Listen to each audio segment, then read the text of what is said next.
Yes ఇదంతా చూడగానే వెంటనే అందరూ భయపడి అందరూ అడుగుతున్న ప్రశ్న ఏంటంటే కోల్కతా ఈవెంట్ ఫెయిల్ అవ్వడంతో మరి హైదరాబాద్లో ఎలా ఉండబోతోంది ఇవాళ. అందుకే హైదరాబాద్ అలర్ట్ అయింది. ఎస్ తెలంగాణ ప్రభుత్వం అలర్ట్ అయింది. సాయంత్రం మెస్సీ ఆడే మ్యాచ్పై భారీ అంచనాలు ఉన్నాయి ఇప్పటికే. ఎందుకంటే కోల్కతాకి కనీసం మెస్సీ వచ్చెళ్ళాడు, కానీ హైదరాబాద్లో మెస్సీ మ్యాచ్ ఆడబోతున్నాడు, అది కూడా తెలంగాణ సీఎం రేవంత్ రెడ్డితో. కాబట్టి ఈ మ్యాచ్పై భారీ అంచనాలు ఉన్నాయి. ఈగర్గా వెయిట్ చేస్తున్నారు జనమంతా.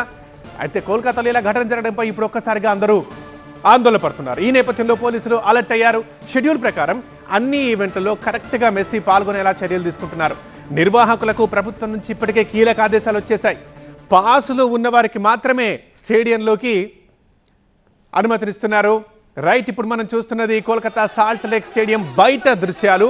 ఎవరైతే ఇప్పటిదాకా మనం చూసామో గ్రౌండ్లో విధ్వంసం సృష్టించిన అభిమానులు ఉన్నారో వారందరినీ పోలీసులు ఎట్టకేలకు ఫైనల్లీ బయటకు తీసుకొచ్చారు. సో ఇప్పుడు దాదాపుగా స్టేడియం ఖాళీ అయిందని చెప్పాలి. బట్ అయినా ఒకసారి మనం చూస్తే అభిమానులు పోలీసులతో వాగ్వాదం ఇంకా స్టిల్ అక్కడ కంటిన్యూ అవుతూనే ఉంది. ఎందుకు మమ్మల్ని పిలిచారు, ఎందుకు ఇక్కడ దాకా తీసుకొచ్చారు, మెస్సీని చూడనివ్వనప్పుడు అసలు మా డబ్బులు ఎందుకు తీసుకున్నారు, మాకు రిఫండ్ ఇవ్వండి, రిఫండ్ ఇచ్చినా సరే మేము ఊరుకోం, ఎన్నేళ్ల తర్వాత మళ్ళీ మెస్సీ కనిపిస్తాడు, ఎందుకు మీరు ఇలా చేశారు, ఎవరితో కుమ్మకారు, ఇట్లాంటి ప్రశ్నలు అడుగుతూ అక్కడ పోలీసులతో వాగ్వాదం నడుస్తోంది అభిమానులది. రైట్ సైడ్ బాక్స్లో చూస్తున్న భద్రతా సిబ్బంది ఉన్నారు. సో ఫైనల్లీ ఎట్టకేలకు గ్రౌండ్లో ఉన్న అభిమానులందరినీ బయటకు తీసుకొచ్చిన దృశ్యం మనం చూస్తున్నాం. అది కూడా చాలాసేపటికి వాళ్ళకి సాధ్యపడింది. అది చాలామంది నిరాశతో వెనుదిరిగిపోగా, కొద్దిమంది ఆగ్రహం వ్యక్తం చేసి అప్పుడే పోగా, ఇంకా కొద్దిమంది అసలు వెళ్ళేదే లేదంటూ భీష్మించుకొని అక్కడే గ్రౌండ్లో ఉన్నారు. సో వారిని బతిమాలి బుజ్జగించి ఫైనల్లీ బయటకు తీసుకొచ్చారు కోల్కతా పోలీస్ అండ్ భద్రతా సిబ్బంది. అయినా అక్కడ వాగ్వాదం ఆగట్లేదు.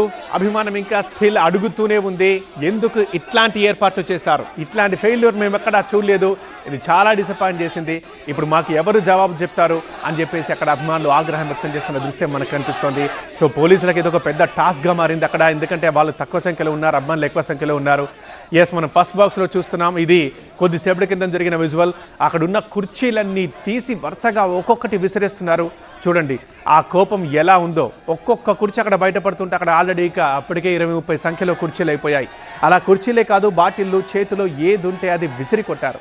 కొద్దిసేపు అలా చేసిన తర్వాత గ్రౌండ్లోకి వెళ్ళిపోయి అక్కడ ఏది దొరికితే అది పోడియం కావచ్చు, ఒక అద్దం కావచ్చు, అక్కడ ఉండే పరికరాలు ఏమైనా కావచ్చు, వాటన్నింటినీ ధ్వంసం చేసుకుంటూ తిరిగారు.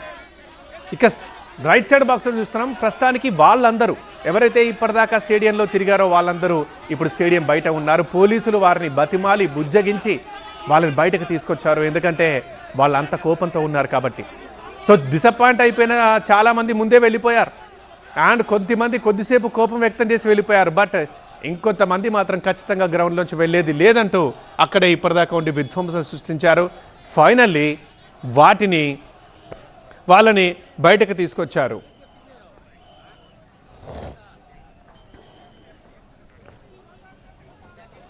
రైట్, మరి ఇప్పుడు కోల్కతా చూస్తున్నాం. ఇప్పుడు ఒక్కసారిగా అందరి మెదడులో మెదులుతున్న ప్రశ్న, మరి ఇవాళ హైదరాబాద్లో ఎలా ఉండబోతోంది? ఈ ఘటనలను దృష్టిలో పెట్టుకొని ఖచ్చితంగా హైదరాబాద్లో ఒక హై అలర్ట్ ఉండాలి. ఇలాంటి ఎటువంటి అవాంఛనీయ ఘటనలు జరగకుండా మెస్సీ టూర్ చాలా ప్రశాంతంగా, అది కూడా షెడ్యూల్ ప్రకారం సాగిపోవాలని అందరూ కోరుకుంటున్నారు.